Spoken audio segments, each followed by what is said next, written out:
Le Seigneur soit avec vous.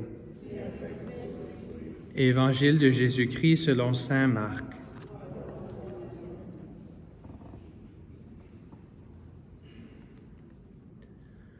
En ce temps-là, comme Jésus était dans une maison, arrivent sa mère et ses frères. Restant au dehors, ils le font appeler. Une foule était assise autour de lui, et on lui dit, « Voici que ta mère et tes frères sont là dehors, ils te cherchent. » Mais il leur répond, « Qui est ma mère? Qui sont mes frères? » En parcourant du regard ceux qui étaient assis en cercle autour de lui, il dit, « Voici ma mère et mes frères. Celui qui fait la volonté de Dieu, celui-là est pour moi un frère, une sœur, une mère. »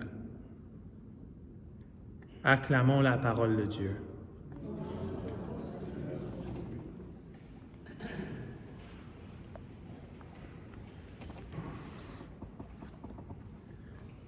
Mes frères et sœurs, pourquoi est-ce que le Seigneur répond de cette manière? Qui est ma mère?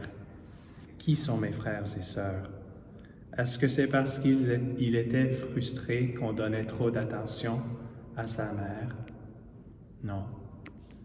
C'est parce qu'il n'avait pas envie d'aller voir ses parents, il était occupé, il voulait rester avec ses amis? Non. La raison qu'il répond de cette manière, « Qui est ma mère? Qui sont mes frères? » c'est parce que dans l'Ancienne Alliance, on donnait beaucoup d'importance à la parenté pour voir quel est notre lien avec le peuple de Dieu. Il devait qu'on ait part dans le peuple de Dieu par une descendance directe. On devait être un fils d'Abraham, mais pas le fils d'Ishmaël, celui d'Isaac, les 12 fils de Jacob. Si tu voulais être un prêtre, tu devais montrer que tu étais fils d'Aaron. Si tu voulais être roi, fils de David. Alors c'était très important. Mais dans la Nouvelle Alliance, Jésus est venu appeler tout le monde. Il ne voulait pas qu'on ait plus de parenté avec. Il n'y a pas de différentes classes de chrétiens. Je suis un chrétien de première classe parce que j'ai un lien de parenté avec Joseph ou quelque chose comme ça. Non. Tout le monde dans la Nouvelle Alliance, dans l'Église, parce que c'est une communauté internationale de toute l'humanité qui sont appelés. Ceux qui viennent juste de devenir chrétiens en Afrique, en Asie, ils ont le même niveau de chrétienté que ceux que ça fait 2000 ans dans leur famille qui sont chrétiens. Ça ne dérange pas. La seule chose qui dérange, c'est ce qu'il dit à la fin. Celui qui fait la volonté de Dieu. Si tu fais la volonté de Dieu, tu es parti de l'Église. C'est ça qu'il cherche.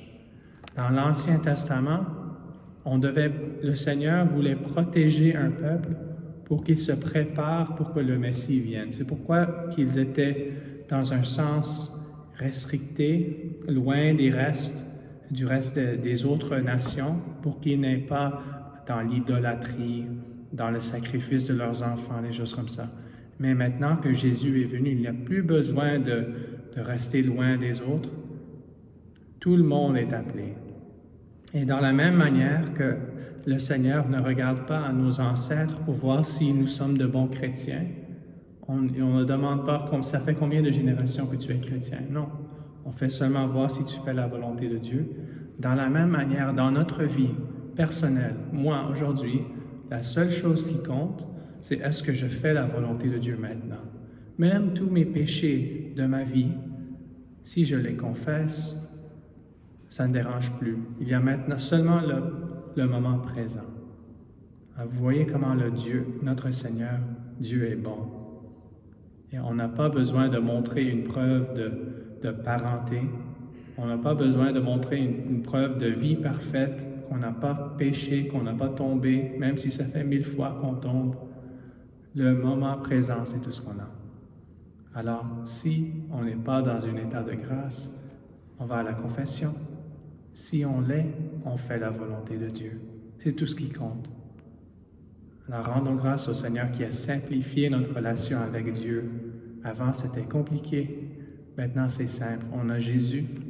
On confesse qu'il est le Seigneur. Il nous pardonne nos péchés. Et on fait sa volonté. On avance son royaume. Rendons grâce au Seigneur. Amen.